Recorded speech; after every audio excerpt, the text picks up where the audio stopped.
Imagine being a woman who has been very talkative her whole life and also has been a very avid reader. Communicating, speaking my mind, talking about my ideas and my feelings have been phrases that have always characterized me. However, all of this came different when it happens in a language that is not my mother language, which is English. All the sources used in this speech come from the book that I read this semester, which was A Pocket Guide to Public Speaking and the Dictionary Merriam-Webster. On this occasion, I want to tell you my experience in a challenging yet enriching class that had helped me to get out of my comfort zone in a different language that is not my mother language. Chapter 3 states on page 14, the prospect of being in front of an audience makes many of us extra sensitive to our perceived personal shortcomings, such a less than perfect haircut or an accent. We may believe that no one could be interested in anything we have to say.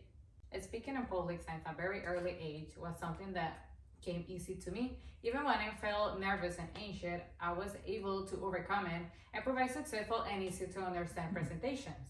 Of course, all of this changed when I started my university career in a country where I'm still learning the language that is spoken, which is English. So all the security and confidence that was characterized me, it disappeared.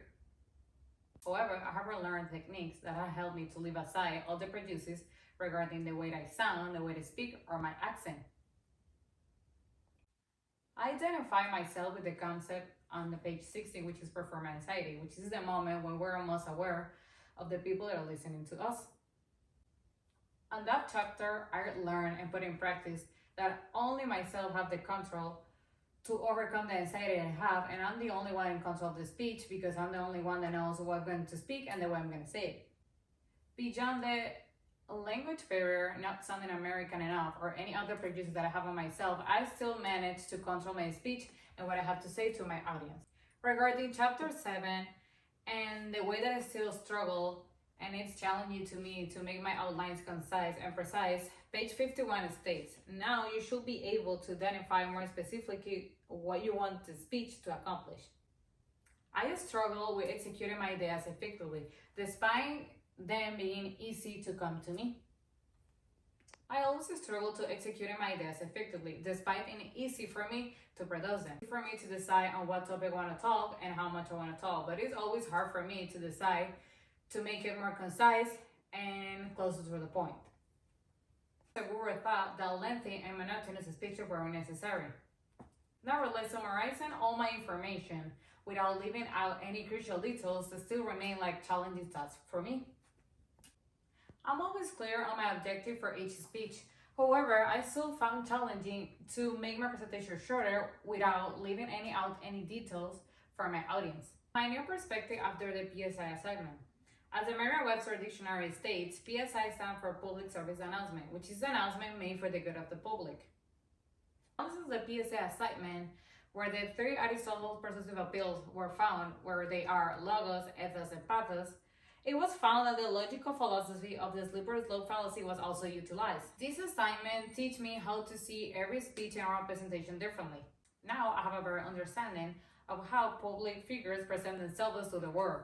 I now even connect more with any talks that appeals to our emotional side.